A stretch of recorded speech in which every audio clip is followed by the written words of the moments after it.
I'll start off with a little introduction. My name's Armand. I'm a student here at Mason. I'm a sophomore. I'm the president of an organization called Tech for Good, where we work on projects together. So if you like working on projects, which I assume a lot of you do because you're here, feel free to join us. Really agree to help out with projects and stuff. But yeah, some hackathons I've been to those hackathons, VT Hacks, Patriot Hacks, which is here, and Apps. That was my first hackathon. So I've been to those hackathons. But yeah, I have a little bit of experience there. And you may be asking, what is this image? Why am I showing you this? This is my first time at a hackathon. And I was at the University of Pennsylvania, and I made a project. I spent 36 hours there just to make a completely useless website. It's called mostuseless.club, if you want to search it up. But yeah, basically what happened was I got there, we had an idea, but we were like, oh, it might be a little hard to get it. We weren't confident in our skills or ability to learn the concepts, and we just switched ideas to working with some hardware, which it was also the first time we were working with that. So it was just a mess, and then at the end of the hackathon, we were just like, okay, let's just make a website, and it was completely useless because there's a track for the most useless project, which we didn't win. But yeah, that's my first hackathon. And this was at Patriot Hacks. I'm sure some of you went there. But yeah, this is us in the middle, asleep in Horizon Hall at like 4 a.m. the last day. And I'm just gonna be sharing about my experiences at hackathons and what I've learned, the challenges I ran into, and giving you guys advice on how you can overcome them and how you can not make the same mistakes that I've done. Because I made a lot of mistakes. So yeah, that's a little bit of an intro, I guess. But this is what we'll be talking about today. First, we'll be going over like what a hackathon is. Then we're going to be talking about challenges that you can run into. Then we're going to be talking about strategies to create a project and allocate your time as a team. And also just other ways that you can take advantage of your time here, 48 hours here. So yeah, we're going to be talking a lot about that, and also what you can do after the hackathon to benefit from your experience here today. So without further ado, what is a hackathon? Does anyone in this room want to answer that question?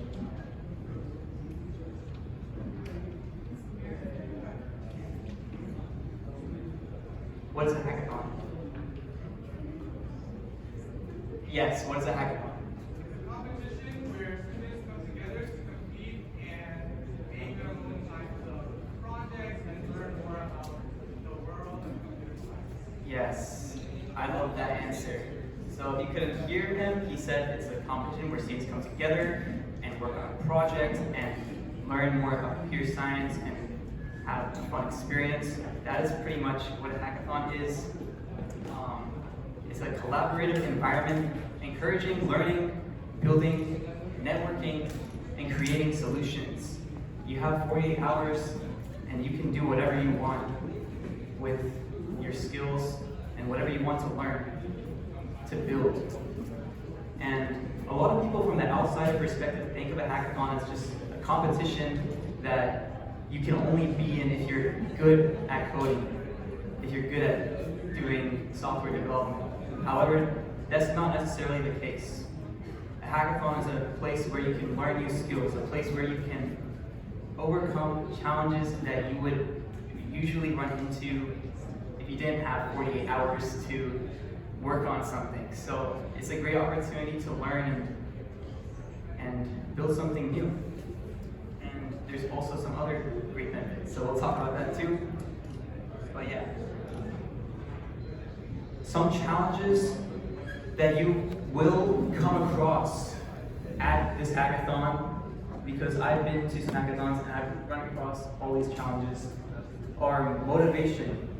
after like 24 hours or something, you know, you might not be making a lot of progress with your project, or maybe you're just stuck somewhere, but don't let that drag you down. There's always ways you can overcome it. You can talk to people and learn how you can overcome these challenges. Project complexity, yes, another big challenge. Time management is also a big challenge, and burnout is also a big thing.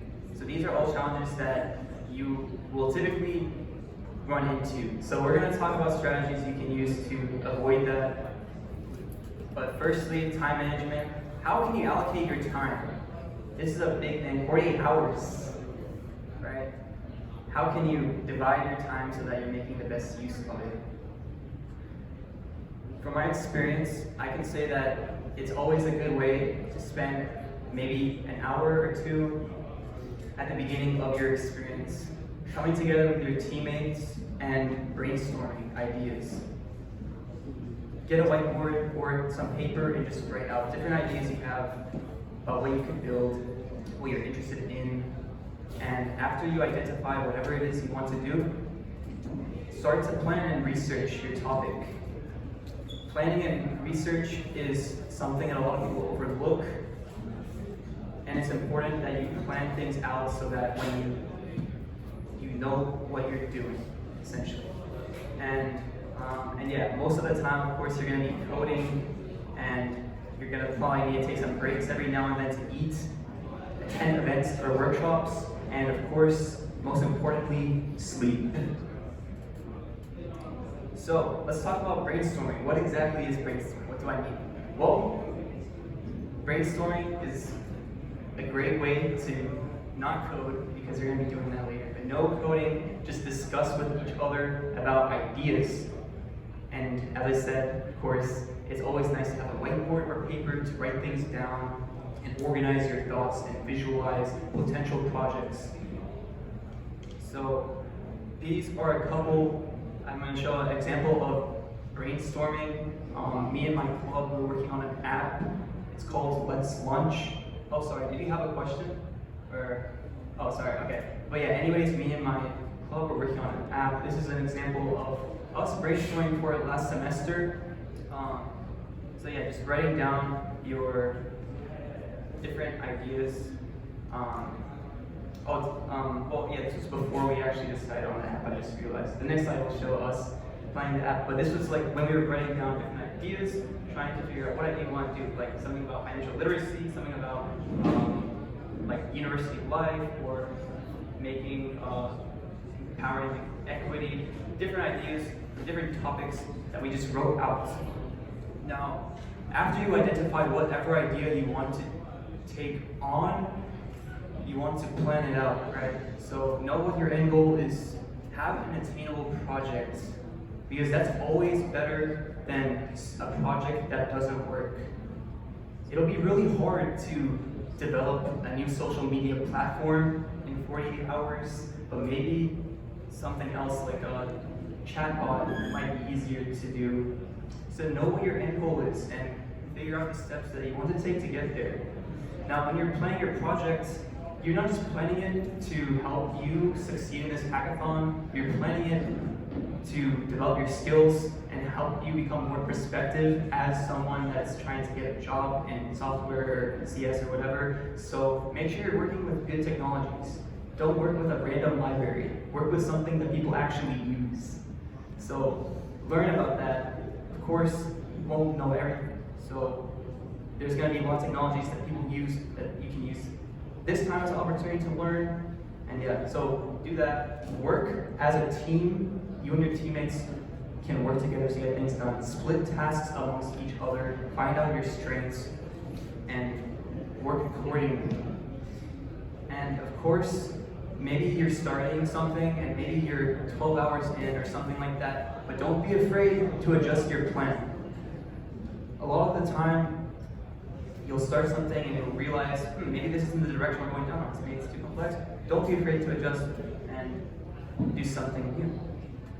I've listed some of the project criteria that the Hackbacks had in the slides at the opening ceremony for everyone's reference. But yeah, make sure you're fulfilling that itinerary as well. This is an example of how we plan the Let's Lunch app that I was misreferring to earlier. But yeah, this was like how we planned it. The first picture was actually taken at a hackathon, at Patriot Hacks actually. And then the second picture, we decided to continue building on the app and after the hackathon, and we decided to plan things out more. But yeah, that's kind of how your planning may look like, which is an example. So yeah, now next big thing, which I kind of touched on, is working together as a team. I hope all of you have teammates by now. If you don't have teammates, then you're either working solo or you can send a message in Discord and maybe figure something out. But yeah, identify your teammates' strengths, because maybe someone's really good at doing like database stuff while someone else is really good at UI and UX design. So make sure you guys work with your strengths. Identify those strengths and split your tasks for your project that you planned out. And make sure you're working to learn technologies that you're pursuing. Share resources together. If you're doing something that none of you are familiar with, share resources because you're learning together. And the last point, very important point, don't give up. I would say this is an important point because usually, you'll be at a point at the hackathon where you want to give up, and most of you guys want to give up, but try and be that teammate that keeps you guys together. Stay determined, stay focused on the end goal. Another great thing about hackathons is workshops. These are a few pictures of some workshops that I've been to in past hackathons. These are great for multiple of reasons. Well, one, of course, you take a break from coding, right? Any break from coding is good at a hackathon, right? So that's always nice. And two, these are typically an amazing learning opportunity. Workshops may be about technologies that companies are using, or maybe it's something like an intro to AI workshop, which will be happening tomorrow, by the way, or maybe it will be opportunity to learn more about a company as a whole. So there's multiple opportunities you can learn from these. And one thing that's typically overlooked at workshops is the opportunity to connect with the presenters and the people there. There's a lot of potential opportunities as well that they may have, and you can always just talk to them about that opportunities they may know about in their industry, and there's always some, and it's always nice to just talk to people. So yeah, I guess I'll talk a little bit about the second picture. Maybe you're wondering what that guy with the mustache is doing. He has a really good mustache, and I approached him and I complimented his mustache, and I asked him what his secret is, and that's the thing he's holding. That's his secret, but yeah, I can't read it. Anyways. Yeah, these are great learning opportunities, great ways to connect with people, and yeah, go to them if you are interested in any workshops. Another great thing about hackathons is meeting new people. This kind of sounds cliche, but seriously it is. People who go to hackathons are different from other students. People are here because they want to be here, they want to build, they want to do something, and it's a great way to just meet new cool people. Every hackathon I've been to, I've had the opportunity to meet at least one really cool person that I feel like itself says a lot about this opportunity. But yeah, there's awesome people here at HackFacts. Talk to people. A lot of people are introverted in our industry, so make room for that interaction to happen. Go out of your comfort zone to talk to each other.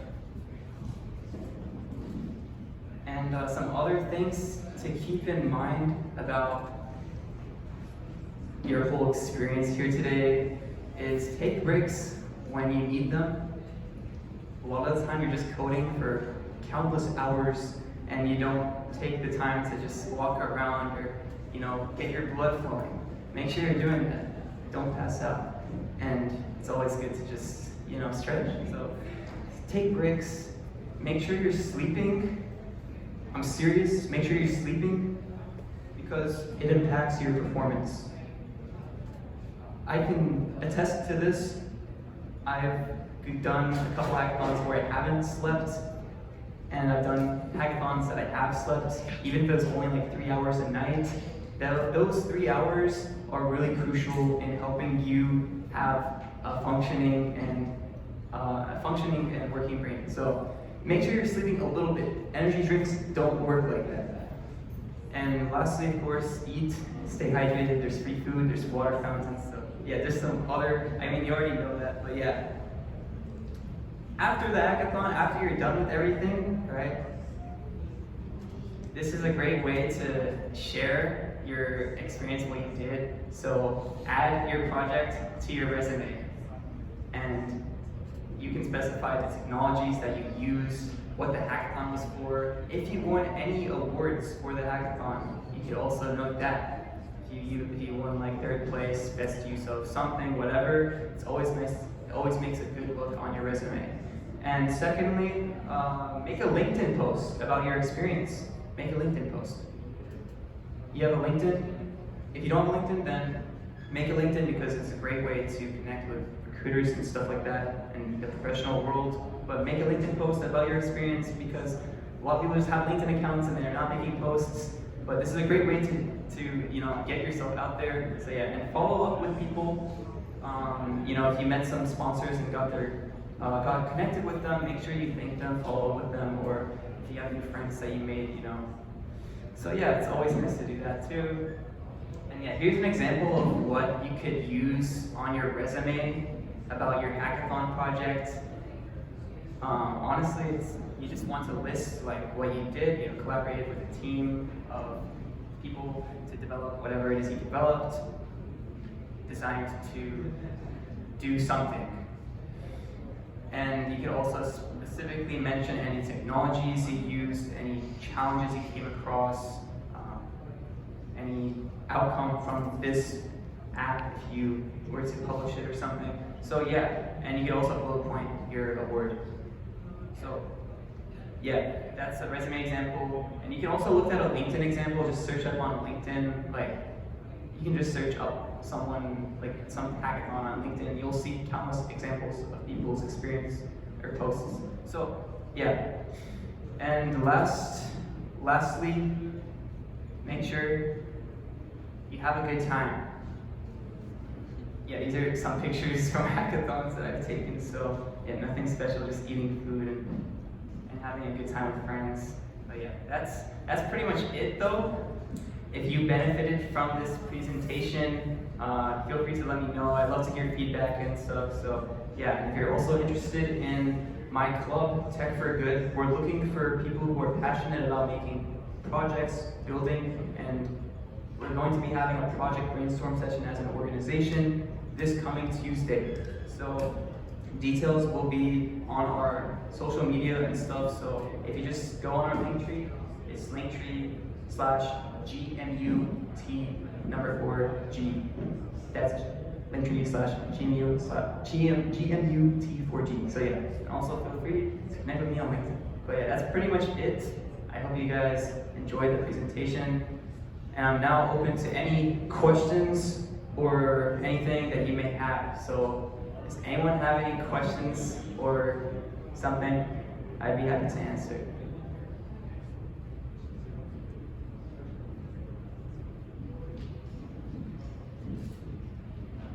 Okay, if anyone wants to talk more? Oh, yeah. How much experience do you have? I guess like how much did it differ between your first time you did a hackathon and your second? So the question was how much how much I've improved between the first and second hackathon I've been to. So yeah, so I would say it's definitely like a drastic change after your first hackathon because you have that experience and you know what to expect in future hackathons. So my second hackathon I went to, I feel like I had a better understanding for what an attainable project really is. My first hackathon, I made me and my friend that worked on it together. We were trying to make a project that could transcribe audio and and basically benefit people that have hearing problems and lectures and transcribe audio for them. We were a little bit just, we just had, I guess, the word I'm looking for is, I guess we weren't really confident in ourselves in learning the technology and stuff we need to do that project. So I would say that be confident in yourself.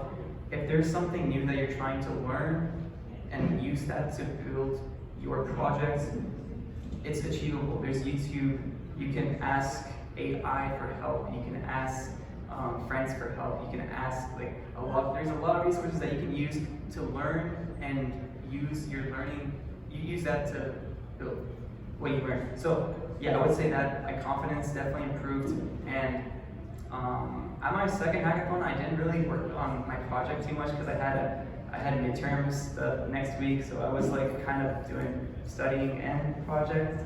But I would definitely say my first hackathon I had no project. My second hackathon I had like a solid project. So yeah, just make a project. I'm just like make a project that's achievable and attainable. That's my answer. Does that answer it? Yeah. Any other questions? Yeah. What would you say is like the biggest pitfall for first timers doing like hackathons? The biggest pitfall for first time hackers? Yeah. Yeah, so I would say the biggest pitfall, I would say that it has to be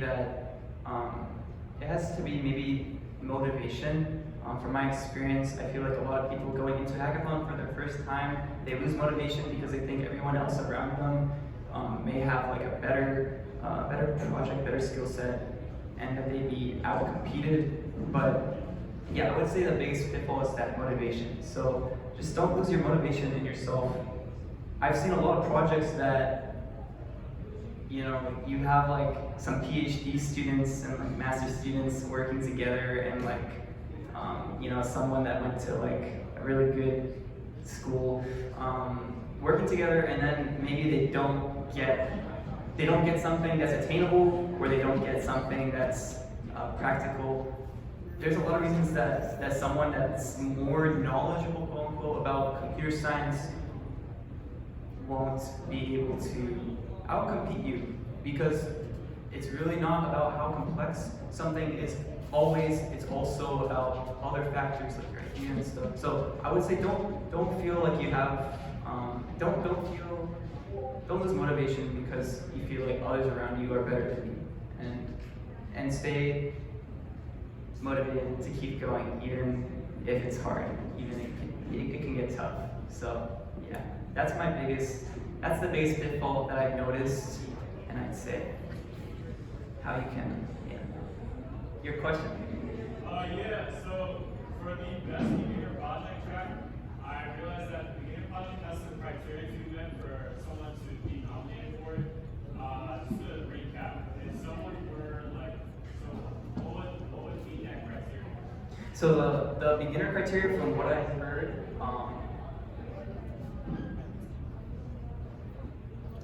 so half of the team needs to be freshmen. So if you're working, freshman or sophomore. So if you're like one person, then you have to be a freshman or sophomore. If you're two people, one of you has to be freshman or sophomore. Two people need to be, and 4 people, 2 people need to be. So that's the criteria there. Any other questions? Yeah. How strict is that?